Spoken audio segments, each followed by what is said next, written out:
মমতা বন্দ্যোপাধ্যায় সরব হলেন বটে, কিন্তু শুনানি শেষ হওয়ার মাত্র দিন তিনেক আগে কেন তার সদিচ্ছা নিয়ে প্রশ্ন তুলেছেন সিপিএম নেতা সুজন চক্রবর্তী। ভোটার লিস্ট নিয়ে যা হচ্ছে, দিল্লিওয়ালারা যা করছে, অসভ্যতা করছে।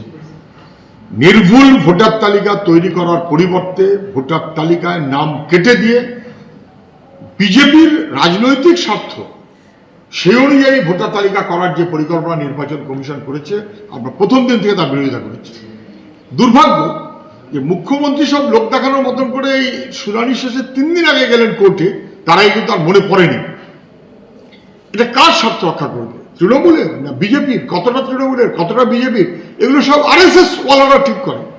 পাল্টা তৃণমূল কংগ্রেসের আইনজীবী সাংসদ কল্যাণ বন্দ্যোপাধ্যায় তিনি বলছেন, ঝাঁপিয়েছেন তো মমতা বন্দ্যোপাধ্যায়, তিনি মামলা করেছেন বলেই আজকে এত বড় বড় পরিবর্তন হচ্ছে, না হলে তো রোলার চালিয়ে দিচ্ছিল আর সবটাই বিজেপির হাতে তুলে দিতে চেয়েছিল নির্বাচন কমিশন। যে পশ্চিমবাংলায় যেভাবে তৃণমূল কংগ্রেস মমতা বন্দ্যোপাধ্যায়ের নেতৃত্বে এটাকে নিয়ে ঝাঁপিয়ে পড়েছে, মামলা করছে, মমতা বন্দ্যোপাধ্যায় নিজে মামলা করছে, এই জন্য আজকে এত পরিবর্তনগুলো হচ্ছে। নাহলে ইলেকশন কমিশন রোলার চালাতে, ওরা ভেবেছিল যে এটাকেও রোলার চালিয়ে উড়িয়ে দেবো, বিজেপির হাতে তুলে দেবো।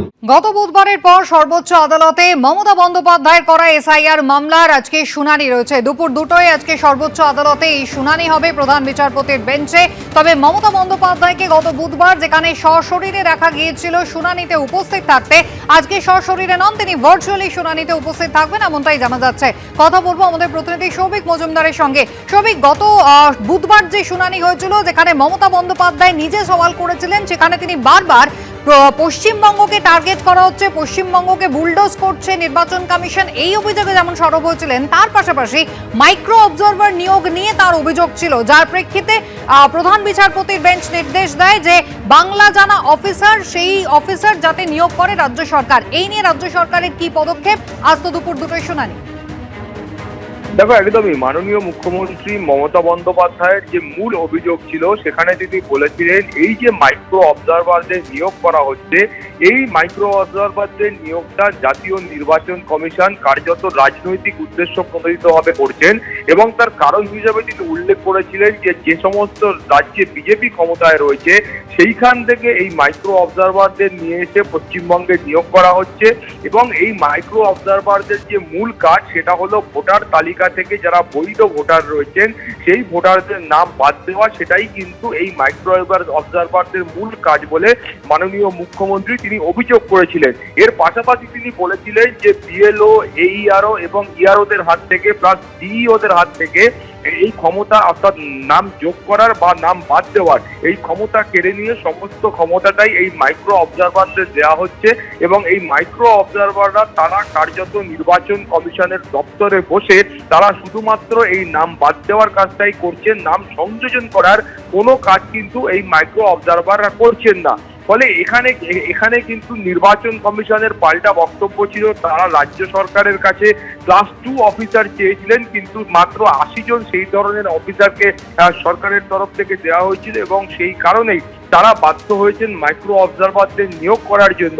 এবং এরপরেই সুপ্রিম কোর্টের যে পর্যবেক্ষণ ছিল সেটা অত্যন্ত গুরুত্বপূর্ণ, যে তার মানে সম্ভবত এই ক্লাস 2 অফিসার পর্যাপ্ত পরিমাণে পেলে সেক্ষেত্রে এই মাইক্রো অবজারভারদের নিয়োগ করার কোনো রকম প্রয়োজন হতো না, এবং সেই জন্যই সুপ্রিম কোর্টের তরফ থেকে রাজ্য সরকারকে নির্দেশ দেওয়া হয়েছিল যে আজকে পরবর্তী শুনানির দিন, অর্থাৎ আজকের মধ্যে এই পর্যাপ্ত পরিমাণ ক্লাস 2 অফিসারের যে লিস্ট রয়েছে সেই লিস্ট সুপ্রিম কোর্টের কাছে পেশ করার জন্য, এবং তারপরে এটা নির্বাচন কমিশন এবং সুপ্রিম কোর্ট খতিয়ে দেখে পরবর্তী পর্যায়ের যে উপযুক্ত নির্দেশ রয়েছে সেই নির্দেশ দেবে।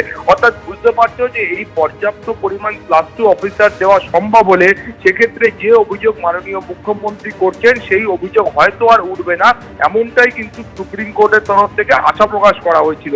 এরপর তুমি জানো যে মাননীয় মুখ্যমন্ত্রীর তরফ থেকে আরেকটা যে মূল অভিযোগ করা হয়েছিল যে সামান্য যে ভুল রয়েছে নামের ক্ষেত্রে, সেখানে পদবীর যে পরিবর্তন রয়েছে সেই পরিবর্তনের কারণেও নাম বাদ দেওয়া হচ্ছে এবং সেখানে উল্লেখ করা হয়েছিল যে বন্দ্যোপাধ্যায় এবং ব্যানার্জি, তার পাশাপাশি মুখার্জি, এই ধরনের ছোট ছোট যে ভুলগুলো রয়েছে বা যে পরিবর্তনগুলো রয়েছে বলা ভালো, সেই পরিবর্তনের কারণে এই নাম বাদ দেওয়া হচ্ছে বলে তিনি অভিযোগ করেছিলেন।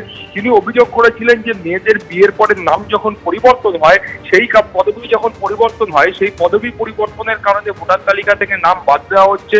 ফলে এই ধরনের যে অভিযোগ করা হচ্ছে তার ভিত্তিতে সুপ্রিম কোর্টের পর্যবেক্ষণ ছিল যে সেখানে বাংলা জানা অফিসার যারা রয়েছেন, যারা এখানকার এই ধরনের পরিবর্তনের সঙ্গে অভ্যস্ত, সেই আধিকারিকদের নির্বাচন কমিশনে নিয়োগ করতে পারলে তাহলে হয়তো এই সংশোধনের কাজটা অনেক সহজ হবে এবং এই যে অভিযোগগুলো আসছে সেই অভিযোগের সংখ্যা কমবে। তার পাশাপাশি লজিক্যাল যে ডিসক্রিপেন্সির কথা বলা হচ্ছিল সেইটাও হয়তো অনেকটা কমবে, এইটা সুপ্রিম কোর্টের তরফ থেকে আশা প্রকাশ করা হয়েছিল।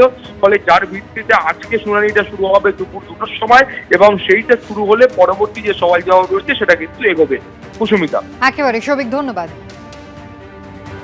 এবিপি আনন্দ, এগিয়ে থাকে, এগিয়ে রাখে।